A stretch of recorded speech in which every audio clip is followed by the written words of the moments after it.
Hello and welcome to Zerocarbonista, Series 6, The Cow in the Room. I'm Ian Collins, and this is your number one go-to environment-based podcast. And I'm delighted about this episode, Dale, because it starts off, we always do Dale's diary, the stuff you've been up to, and beautifully, it's the Daily Telegraph. I mean, who could have predicted it, really? Yeah. Actually, I mean, it's not like what's happened. I mean, what's gone on? Why are they hounding you? Are they misquoting you? Are they hiring you? Do you know this one's? I feel like I've been hired. I'm about to write a response op-ed. Actually, when I get off doing this with you, they've invited me to respond. But basically, some kind of he's a lord. He's an ex-MP. I think he's part of Labour's trade team. He has responded to my call on social media, my repeated call on social media, that we shouldn't have a trade deal with Israel. We should actually have trade sanctions against Israel if we were going to be remotely consistent with our handling of the Russia-Ukraine conflict, for example, and all other conflicts where we say, oh dear, international law has been broken. We're going to have some trade restrictions and stuff like that. Well, what's happening in Palestine, of course, is incredibly bad. And it's been going on a long time. Of course, if you go back far enough in history, it's 50, 60 years. But the last 18 months has been non-stop atrocity against the people there. 60% of houses destroyed, 2 million people displaced. There is now a state-imposed famine on the millions of people that live there. This is deliberate policy by Israel to do that. They're killing journalists, they're killing aid workers. And I think they've killed 50,000 civilians, and 100,000 have been injured. You know, it's a walking war crime. And Labour came out and said, "Oh, we're having a trade deal with Israel." And I'm like, WTF? How can we be having a trade deal with Israel? We should be threatening them with sanctions until they have a ceasefire, till they stop attacking Palestine and killing people. I think last night there's been another 50 or 60 killed. They attacked a hospital and killed 50 or 60 people. They argue that Hamas fighters often hide themselves in hospitals. I don't think that's justification for bombing a hospital, and a lot of people agree. Anyway, this fella in the Telegraph pipes up and says, well, actually, Israel are our friends, and they helped us in the Iraq and the Afghan wars. And I'm thinking, well, the Iraq war was based on lies about weapons of mass destruction, and we caused untold numbers of deaths in that country. The Afghan war was a revenge mission from Bush for 9/11. Neither of those had any legitimacy. He says Israel's the only democracy in the Middle East. I say, even if that's true, so what? Democracies get things wrong. Look at Iraq and Afghanistan. Look what we did there. He makes all kinds of weird arguments. Anyway, basically says we do trade with them worth $5 billion in total, two-way trade, $5 billion. And that's more important, apparently, than human rights. So is there a sense of kind of hypocrisy in how the West deal with this compared to, Russia, Ukraine? Yeah, I mean, that's the thing. Since the invasion of Ukraine by Russia, it stood out to me the way that Western countries and politicians have spoke out against Russia, where they've created these unprecedented financial sanctions, trying to openly break the Russian economy. Now we're demanding a ceasefire every day of the week. Right now we're demanding a ceasefire with threats. We've thrown 300 billion of weapons to the Ukrainians to fight Russia. And I say, what are we doing to help the Palestinians? They've been invaded, they've been occupied, everything's being destroyed. What's the difference, except the fact that we treat these two conflicts incredibly differently? Well, one area that always seems to be doing rather well is Saudi Arabia. Donald Trump has been there. The Saudis, they're never troubled by anything. Everything seems to run along just fine down Saudi way. Donald Trump's been over there in his gold-plated plane. And, of course, the plot thickens around Tony Blair, who only a couple of weeks ago talked about net zero and his strange sort of slightly deranged, frankly, views on that. And sticking with the Telegraph, Dale, where we began, they also get another look in on this week's episode. Yeah, I think it's news out yesterday. Ed Miliband is saying that he's floating the idea that he needs to increase the CFDs, which is basically something that controls the price that we pay to new renewables. He's saying he needs to increase that price in order to be more certain to get to 2030 and 100% green energy on the grid. Telegraph jumped on that, said bills are going to go up because of net zero. Of course, that's the narrative right now from right-wing media, from Reform, from the Tories, and that kind of stuff. And interestingly, we're in the business of reminding the government that they have options. Ed Miliband says, and his team says that this will be short-term pain, actually putting bills up for green energy, but in the long term it'll turn out better. That's all fine. But what we're reminding them is that there is a way to put prices up for green energy so that we can build more faster and not have the short-term pain. We don't have to have our bills go up. If we break the link, our old favorite on this show, if we break the link between the price of gas and the price of green energy, then we've got room to pay more for green energy and still get our bills down. So we're just doubling down and saying, come on, break the link. It's how you pay for that now. Sticking with the T word, Trump, who is that's kind of the gift that keeps on giving, but not necessarily in a way that he intended. He's curious, isn't he? He's curious because he starts to look like a force for good. There's something about him, I mean, he's crazy. He's illogical. He's a bit unhinged and narcissistic and all those kinds of things. But he's made peace with the Houthi rebels that he was bombing the shit out of. He says, actually, they're nice people. They want a ceasefire, so he's having one. He's just lifted sanctions on Syria today. He says, again, nice guy, nice leader. He likes him. I think he said he's good looking or something. So maybe something else about Trump we don't know. Trumpian, yes. But this guy was part of Islamic State that fought U.S. Marines in Iraq.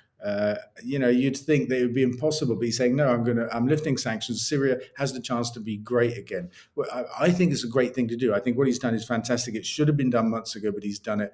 And of course, there's Ukraine and Russia, where if anybody is going to force them to talk, it's him. If anybody in the world can do that, it'll be him. And he's nearly done it. So again, there's more goodness coming out of Trump this week. We talked last week about the elections in Canada and Oz and the green targets and all that kind of stuff. This week is world peace. He'll be a member of CND next, won't he? You wait. I think maybe he's after the Nobel Peace Prize. Maybe that's what it is. Yeah, you see Donald hanging off a ship, stopping harpooners doing their stuff. That would be as a human shield. Well, indeed. Yeah, maybe that would work as well. I mean, we mentioned Trump there. He's been Saudi Arabia this week, as you alluded to. Saudi Arabia also kind of fits into our next story, really. Could be right-wing nut in some respects, Tony Blair. Because his links to Saudi are all getting ever more interesting, really, because he's pretty intrinsic with the Saudi hierarchy, as it were. Yeah, so he came out last week, didn't he, slagging off net zero just before the by-election and the local elections. Super unhelpful. I think a lot of people in Labour thought it was irrational what he said as well. He said we need less green energy and more carbon capture and storage. A really stupid thing to say. Why release more carbon just so you can capture it in a really expensive way when green energy prevents it being released? Anyway, that's what he said. And it turns out it had £9 million funding from the Saudi government, or pretty much so anyway. And this week turns out he's opened an office in Saudi Arabia. He's recruiting people, as you do. And he's actually working for a lot of Gulf petrostates right now. So, it tells you everything you need to know. When Tony Blair says, don't worry about green energy, let's focus on carbon capture so we can keep burning fossil fuels. You know why he's saying that? It's because he's working for people that make fossil fuels. And I'm so disappointed in him. I mean, I thought he was a great prime minister until the Iraq war. I thought that was just all kinds of wrong, and this is like a kind of repeat episode as far as I can see. Yeah, and it's all kinds of wrong about net zero. Bearing in mind, Tony Blair should really just be in a hammock in Barbados, enjoying a pina colada, because he's made a few quid and he doesn't need to sort of dip his toe into any of these particular oily waters. But he can't. There's something about that kind of mold that he can't stop himself. Well, for me, I say be active by all means, right? There's plenty of wrongs to right in the world. But to intervene like this on net zero and to argue for the continued burning of fossil fuels and to diminish the role of green energy, that's wrong. If he's doing that just for money, that's just incredibly wrong. But despite the strange goings on in the mind of Tony Blair, he doesn't quite make it to right-wing nut of the week. That goes to Andrew Bowie, Dale. Tell us more. No relation to David, I assume. He's shadow.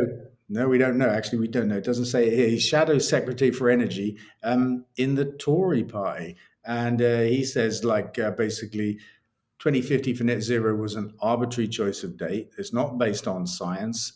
There's uncertainty around this. And that the Conservative Party are even thinking about pulling Britain out of the Paris Accord 2015. Right. And I say, doesn't matter what you're thinking about doing, Andrew Barry, because you're never getting anywhere near number 10.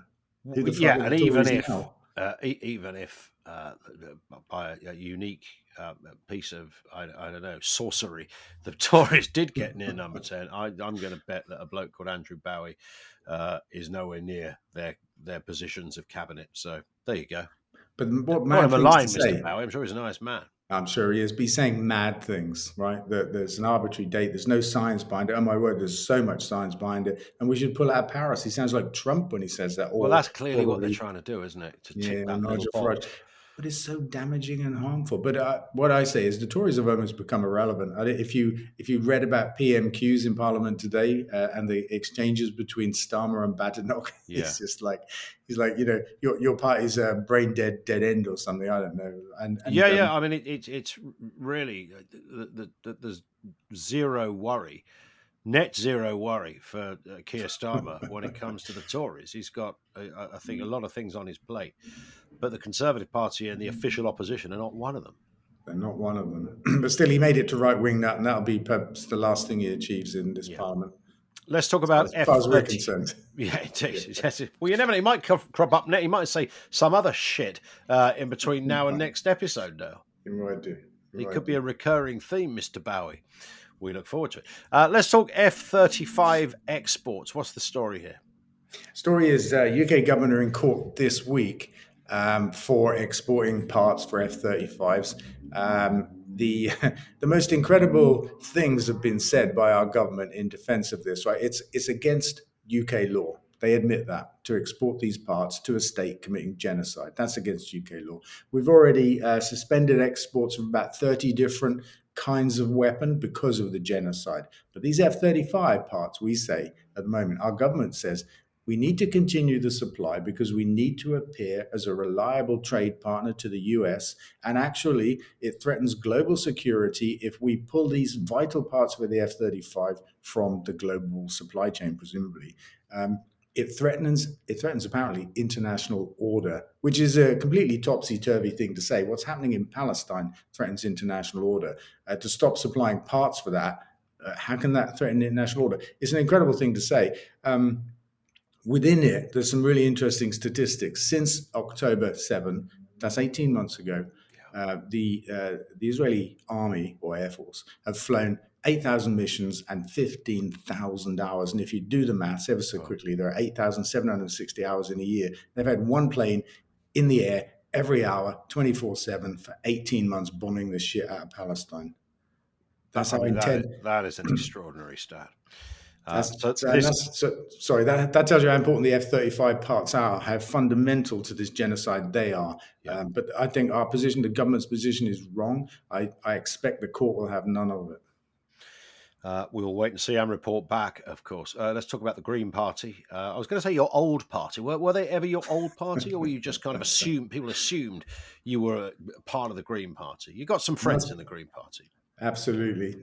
I haven't seem to have a new friend, although we've not met yet, Zach Polanski, which is what the story is about. Yeah, he's got a curious kind of nose. Zach Polanski sounds like someone. I mean, there are some question marks over his surname, but that's another story. But it's his bid to be leader of the Green Party.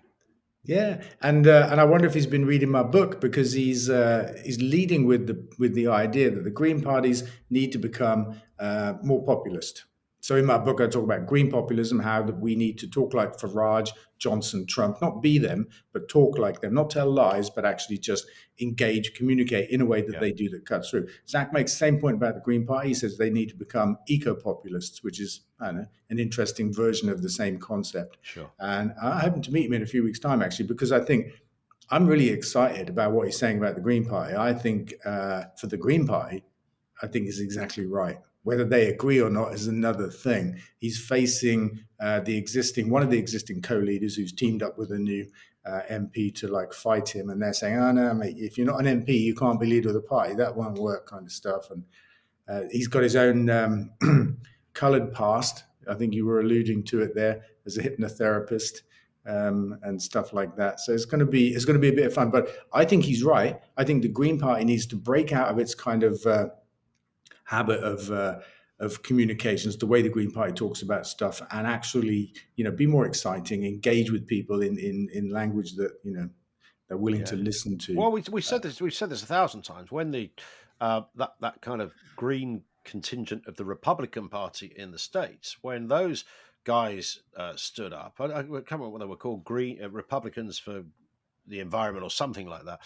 Small in number, not sure if they're still going, but they were these, power dressing guys that made these really the same arguments that you would imagine they would make about oil, but they were making it about the environment, about the business model for it, and they sounded really good. I don't know where they've gone. Maybe somebody killed them. Yeah, probably Trump. He probably locked them up or exported them or something like that, deported Right, them. yeah. Maybe they're flying But on an F-35 as we speak. yeah, but that's exactly the point. Actually, the core of green populism in arguing for the green economy is to make it an economic argument. It's about jobs and GDP. It's not about polar bears and ice caps and that kind of stuff. This is where the growth comes from, the sustainable growth. There's a new report out by the FT actually today, and I've yet to make a post about it, but they've reported on the green economy. I think they've said it's 10% now of the whole global economy. They stuck a number of value on it. It's in the trillions. It's grown 15% in the last 10 years, they say. The FT are saying that the green economy is like, a big opportunity. These are the arguments that we have to make, not about carbon, not about carbon emissions, not about playing our part and all that kind of stuff. It's about jobs and GDP. Here's one. A hope to halt climate change by thickening sea ice. That's an intriguing headline. What's the detail, Dale? We had this idea about 20 years ago to stick windmills in the Arctic. I think it would work in the Antarctic too. And instead of making electricity, just have a pump. So, not a windmill or a wave machine that just pumped seawater into the atmosphere, and it comes down as ice or snow. In our case, we were focused on the albedo effect, which is where snow and ice reflect the sun's rays and keep the planet cooler. So one of the problems we've got as ice melts is that the planet gets hotter in a kind of feedback loop because we lose the albedo effect. This story is really interesting. Dominic Cummings is involved in it. Some huge sum of money has been given to a company that he founded. And one of the big projects is to try and thicken sea ice with I don't know what they're going to use to do it, but to spray water up in the air and that kind of stuff. Professor Stephen Salter, people may remember his name. He invented a wave machine decades ago that he claimed the government killed with false economic arguments. He's got a plan. We talked to him a few months ago. He's got a plan for an autonomous ship that drives around in the, let's call it the Arctic Circle, because you can imagine it circling around. Yeah, sure. Just spitting water up into the atmosphere to do exactly the same job. So I think there's something in it, actually. But as everything requires, it'll need to be reasonably economic to make it happen. Yeah. Bisto, that thickens anything, that stuff, doesn't it? So, yeah.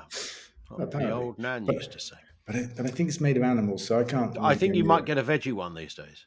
That's all right. I have no evidence for that. Maybe I'm just making it. Janice says, Dale, I grew up in Germany and so-called balcony solar systems or plug-in solar systems are quite popular, but I haven't heard much about these systems in the UK. Any thoughts? Yeah, what are these plug-in solar systems, Dale? Have you heard of them? Do they work? I have. Yeah, and yes, I have, and yes, they do. And you can get camping versions now. You just roll out a solar mat and plug it in. I've got a rib. I live on a houseboat sometimes. I've got an electric rib, and along the floor of the rib, I just leave a solar panel out, and it just charges it.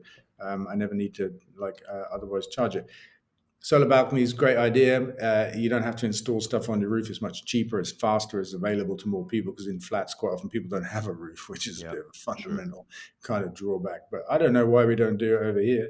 I mean, if you put solar panels on your roof, there's usually a whole installation that involves wiring it up to your system. So your lights are powered by the solar panel. But with a plug-in one, would it just work your Xbox or, could it do a bit more than that? It's similar in concept to a windmill that came out a few years ago. And the idea there was a 3-pin plug off the back of this windmill. You plug it into your house and it kind of reverse feeds into your house. Now, I don't know how legal that is in terms of our disco. I love the idea. Yeah, I'm going to be searching for after this, Dale. Here's one from Debbie on Insta who says, please tell your mate in number 10 to stop appeasing the right by being more right-winged. He needs to wear his left-wing values with pride and bring the rest of us on board. He's not listening. He needs to, and very soon. I think this is probably a reference. Speech he gave in the week about immigration, which sort of he was accused by people on the left of the Labour Party of sounding more like Enoch Powell than Lucy Powell. So I think there was an issue around that. I heard that speech and I heard it as he gave it. We talked about it on the radio. I honestly didn't think there was anything in there that was as controversial or as disturbing as some have interpreted this. Yeah, I think it's become a thing now to say that Labour are moving to the right to battle Farage in the same way the Tories are parroting Farage and that kind of stuff. It's a media thing. I don't think it bears scrutiny, like you say, because what I've read about what he said just seems to make perfect sense to me. The Tories lost control of immigration. It was $1 million a year. Net immigration was $1 million a year when they left office, when we booted them out. And whereas before we left the EU, it was about 250,000. So it almost quadrupled. That's how much control we got back from Brexit. We quadrupled immigration. Remember, it was all about borders. So he's right to focus on that and say we've got to get some control of that. And his phrase about not being a nation of strangers, I don't think it was harmful. I can't see it myself, and I don't see how it's remotely like what's his name, Powell. Powell or something. Yeah. not Baden Powell, not the scout. Baden Powell, yeah, he was a good bloke as well. But I will say this. Actually, in the last day, I think it was today, he came out batting for net zero. He was very strong on net zero, saying, no, he's not having any of it. We have to double down. We have to get to net zero. So, I don't think he's abandoning the things that he stands for. I think he's taking a pragmatic approach to most of the things he's dealing with, including Donald Trump, actually. One from JM Keenan on Insta who says, what difference will the UK going net zero make for the planet? We are a tiny set of islands on a huge planet. Unless the USA, China, Russia, India all do the same thing, it's absolutely pointless. Yeah. It's an argument you've heard a gazillion times, Dale. Well, what's the official Vince riposte? The answer is yes, it is pointless unless you want jobs and economic growth, because we're at the start of a new industrial revolution. The old way of doing things, burning fossil fuels, is now ending. That's official. All of the opportunities, the really big economic opportunities, are in green tech. China sees it. China's leading the world. The US have turned their backs on it temporarily under Trump. Doesn't matter. It's not about carbon emissions and net zero. That's the icing on the cake. It's about jobs and GDP. Standards of living. It's about our standards of living. It's about making ourselves a strong economy, sustainable, make our own energy here, price our own energy here, drive our energy bills down, and make everybody better off. Let's do some X-rated corner. For those who don't know, these are people who are not necessarily fans of Dale Vince. Let's start with Tony K. Reference to Tony Blair. He says, shut up, Dale Vince. This is the first time that the war criminal Tony Blair has been right about anything. Net zero is a cultist waste of time. Yeah, I love it. I mean, we can agree on one thing. The Iraqi war was a crime, actually, and weapons of mass destruction were an illusion. They were made up. And I think just Tony Blair's he's got form in that case. This idea of carbon capture and storage, we've talked about it before. That's an illusory technology. It's not here. It's not working at scale economically anywhere in the world. So to pin our hopes on that and say, don't worry about making green energy, we can take all the carbon out of the atmosphere we need to, it's nonsense. As your old man might have said. As my old man would have absolutely said, along with probably with the word tosser as well. And a final one, this comes from Ozdog, who says, this is, I can't even define the spelling. Petrol and diesel cars aren't going nowhere, mince thick Pratt. There you go. It's a brilliantly constructed sentence. I was going to say, there's so much wrong with that. We could just do a whole episode on the linguistic errors within that sentence. But I get the gist of it. And he's actually wrong because electric cars are now cheaper to run over their lifetime. That's a fact. They're a lot cheaper to run. Within a year or two, they'll be the same price or cheaper to buy. It's becoming inevitable that people, even like Arsdog or whatever his name is, will choose an electric car in the future because it's the economic choice. It comes back to our green populism. When it's an economic argument or an economic choice, we win. Yeah. And when you do get your electric car Mr. Arsedog. Can you make sure you notch up a private number plate with that written on the back so we'll know who you are? We can give you a little wave, little toot as you go by. There goes Arsedog. There he is in his little Electric leaf. car. Love it. Dale, we will speak in a week. I can't wait. And I'm going to be somewhere in the middle of Europe, actually. Yes, you are. Yeah, you're going to find a studio. There's the Dale Vince challenge for the week. Find a studio in the middle of absolutely nowhere. That's going to be fun. Either way, we'll be back in 7 days. Don't forget to follow Dale on social media, twitter.com/DaleVince, facebook.com/DaleVince, and on TikTok too. And of course, this podcast is out every Friday morning, absolutely bang on the dot at 8 a.m.